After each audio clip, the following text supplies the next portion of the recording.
नमस्कार दोस्तों, आज हम शुरू कर रहे हैं डीसी जनरेटर। तो पहले देखते हैं भी जनरेटर बोलते किसको हैं। जनरेटर की जो डेफिनेशन होती है वो ये है कि यांत्रिक ऊर्जा को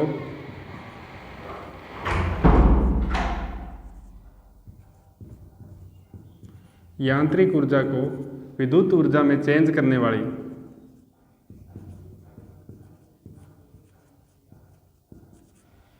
यांत्रिक ऊर्जा को विद्युत ऊर्जा में चेंज करने वाली मशीन क्या कहलाती है? जनरेटर कहलाती है, या इसको जनरेटर भी बोला जाता है। ठीक है, यांत्रिक ऊर्जा को विद्युत ऊर्जा में चेंज करने वाली मशीन जनरेटर कहलाती है। अगर मशीन डीसी उत्पन्न करती है, तो वो डीसी जनरेटर कहलाती है। अगर वह मशीन एसी उत्पन्न करती है तो अल्टरनेटर कहलाती है। क्या होगा? अगर मशीन डीसी उत्पन्न कर रही है तो वो डीसी जनरेटर कहलाता है, अगर वह एसी उत्पन्न करती है तो अल्टरनेटर कहलाता है।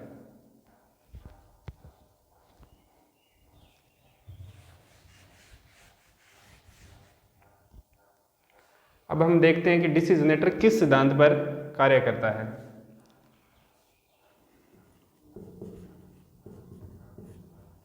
डीसी जनरेटर का सिद्धांत।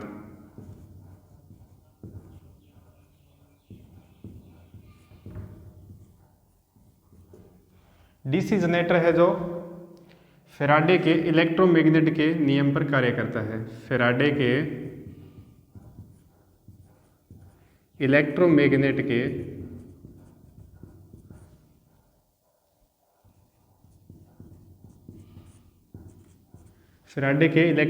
के नियम पर कार्य करता है।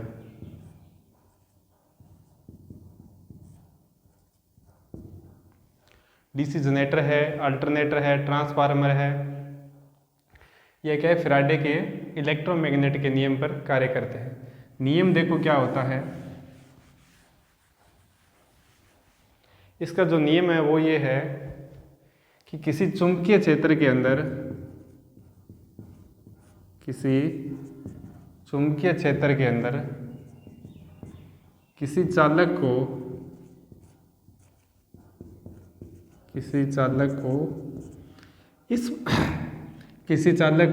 इस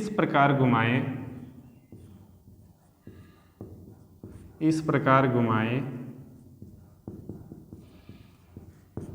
कि जिस कारण चुंबकीय बल रेखाओं का छेदन हो। क्या हो? छेदन हो।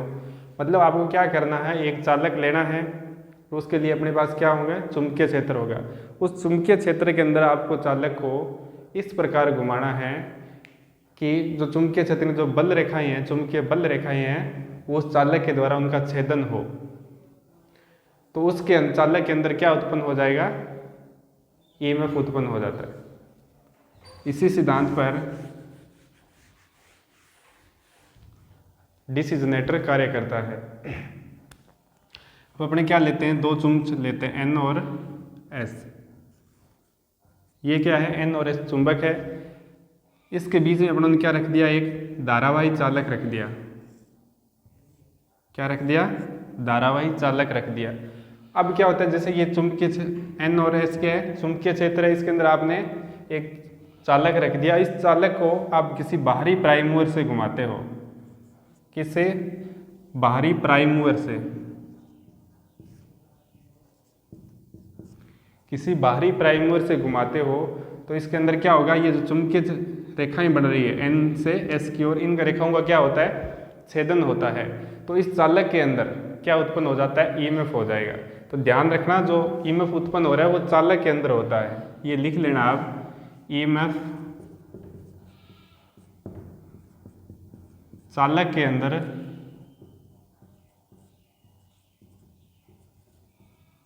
उत्पन्न होता है।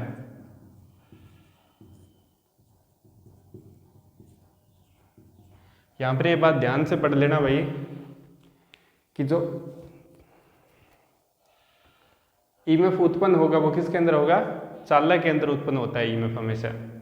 आपको क्या करना है, दो चुंबकीय क्षेत्र लेने हैं एन और एस, उसके बीच में एक चालक रखना है, उस चालक को बाहरी प्राइमर से घुमाएंगे तो उस चालक के अंदर क्या उत्पन्न हो जाता है, ईएमएफ उत्पन्न हो जाता है और इसी सिद्धांत पर डीसी जनरेटर कार्य करता है।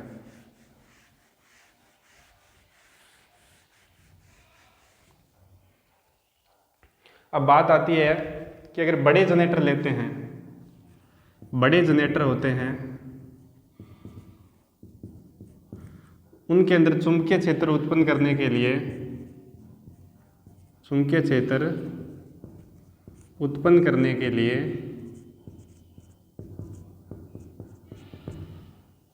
विद्युत चुंबक का उपयोग करते हैं, विद्युत चुंबक का उपयोग करते हैं।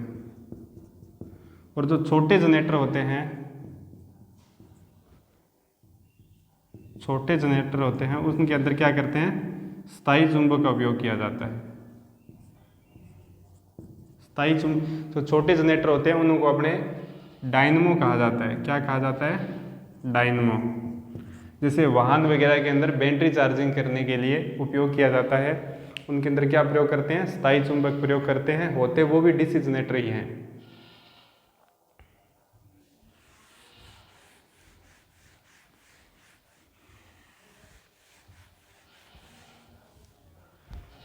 अब हम पढ़ते हैं डीसी जनरेटर के भाग।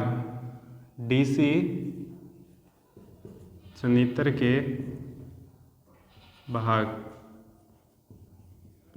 डीसी जनरेटर के अंदर कौन कौन से मुख्य भाग होते हैं, तो पहला तो इसके अंदर आता है भाग के अंदर, पहले पढ़ेंगे अपने बॉडी के बारे में। पहला कौन सा है, बॉडी है। दूसरा इसके अंदर होता है आर्मेचर, इसके अलावा होता है फील्ड पोल,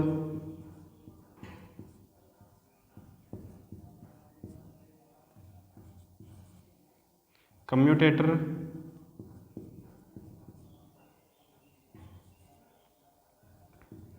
पोल शू,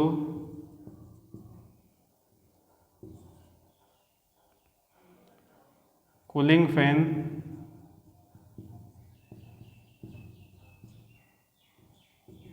कार्बन ब्रश,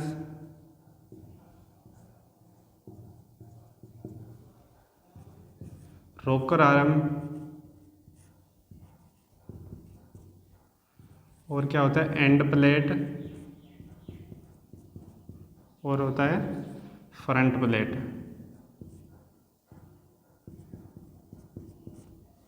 ये जनरेटर के क्या है, मुख्य मुख्य भाग होते हैं। बॉडी हो गया, armature, field pole, commutator, pole shoe, cooling fan, carbon brush, rocker arm, end plate, front plate. इसके अलावा एक टर्मिनल प्लेट भी होता है,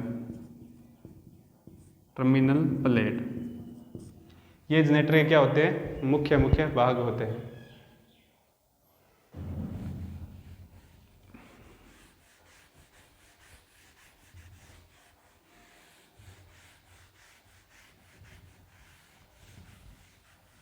अब अपने पहले पढ़ते हैं बॉडी के बारे में। क्या है बॉडी, बॉडी को योक भी बोला जाता है, ध्यान रखना भाई। बॉडी को क्या बोलते हैं, योक भी बोलते हैं। देखो जो बॉडी होती है, पहली बात तो ये है कि जो जनरेटर होता है, जो मशीन होती है, उसका बाहरी भाग क्या होता है, बाहरी भाग क्या कहलाता है, बाहरी भाग क्या कहलाता है, बॉडी या योक कहलाता है। क्या होता है, बॉडी या योक कहलाता है बाहरी भाग। दूसरी बात ये है कि जो बॉडी होती है वो छोटी मशीनों में, बॉडी छोटी मशीनों में कास्ट आयरन की बनाई जाती है। ये ध्यान रखना, यहाँ से क्वेश्चन एग्जाम में बहुत बार आता है। छोटी मशीनों में किसके बनाएंगे, कास्ट आयरन की, और जो बड़ी मशीनें होगी, बड़ी मशीनों में कास्ट स्टील की बनाई जाती है। किसकी बनाई जाती है, कास्ट स्टील की। दोबारा देख लेना, बॉडी को योक भी बोला जाता है, जो मशीन होती है उसका बाहर का जो भाग होता है वो बॉडी या योक कहलाता है। छोटी मशीनों में से कास्ट आयरन की बनाते हैं और बड़ी मशीनों में से कास्ट स्टील की बनाया जाता है। अब अपने देखते हैं बॉडी का कार्य क्या होता है। कार्य, पहला जो काम होता है बॉडी का वो है आंतरिक भागों को सुरक्षित रखना। क्या है? आंतरिक भागों को, आंतरिक भागों को सुरक्षित रखना।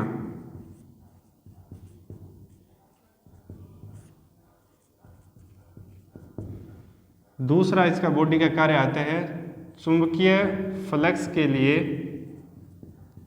पथ प्रदान करना। पथ प्रदान करना, ये बॉडी के जो मुख्य कार्य होते हैं। क्या होता है? एक तो जो आंतरिक भाग है जैसे पोल्सू हो गया, फील्ड बॉल है, आर्मेचर है, जितने भी जो अंदर के भाग है उनको क्या रखती है? सुरक्षित रखती है। दूसरा क्या होता है? इसके जो चुंबकीय फ्लक्स बनते हैं, चुंबकीय बल रेखाएं होती है, उनके लिए क्या करती है? रास्ता प्रदान करती है। ये बॉडी के मुख्य कार्य होते हैं। बड़ी मशीनों में से कास्ट स्टील का बनाया जाता है और छोटी मशीनों में कास्ट आयरन का।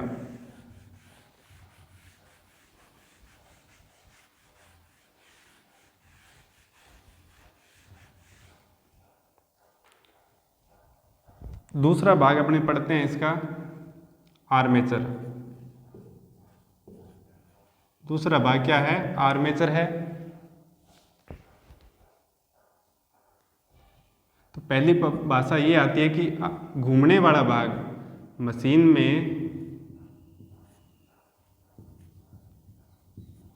में घूमने वाला भाग आर्मेचर कहलाता है। क्या कहलाता है?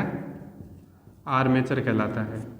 आजकल जो बड़े जनरेटर आ रहे हैं उसके अंदर तो फील्ड पोल को भी घुमाया जाता है, वो आगे आएगा तब बताएंगे कि जो छोटी मशीनें होती हैं उसके अंदर क्या किसको घुमाया जाता है? फील्ड को।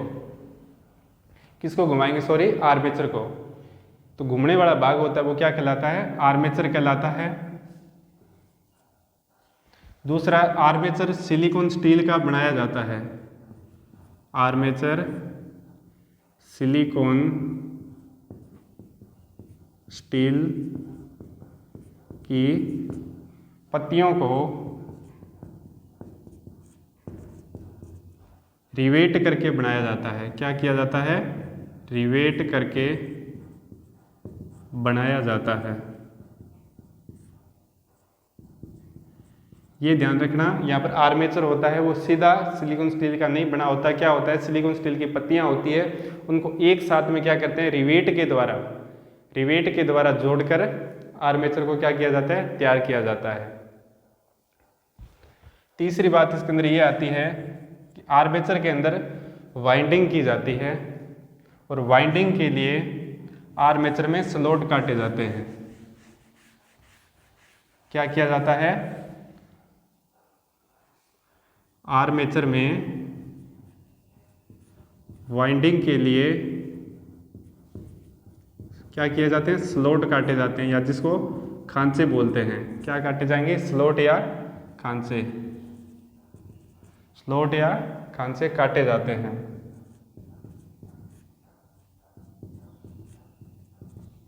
इनके अंदर क्या किया जाता है? वाइंडिंग स्थापित की जाती है। तो यहाँ पर जो स्लॉट काटे जाते हैं, ध्यान रखना, जो स्लॉट होते हैं वो 3 प्रकार के होते हैं भाई। स्लॉट कितने प्रकार के होंगे?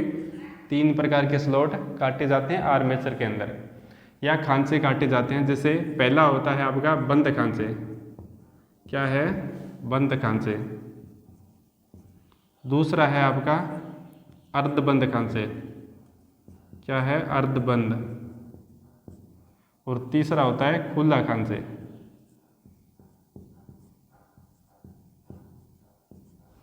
आर्मेचर में 3 प्रकार के खांचे या स्लॉट काटे जाते हैं। इनके अंदर क्या की जाती है? वाइंडिंग स्थापित की जाती है।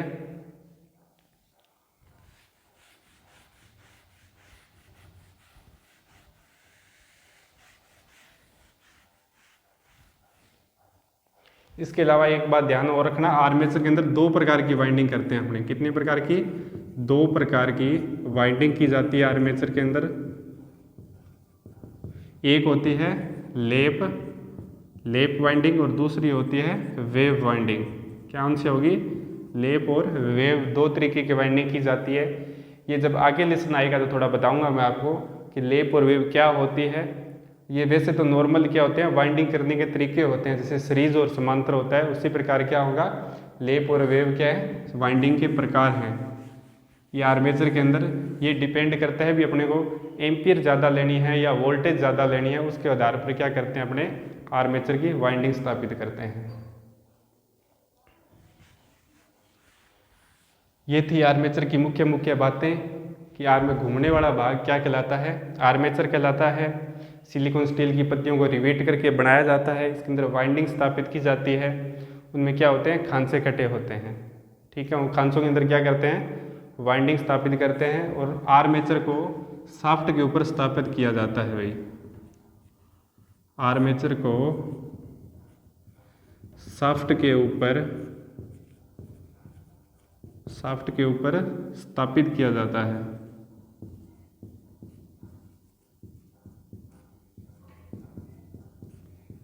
ये थी आर्मेचर की मुख्य बातें।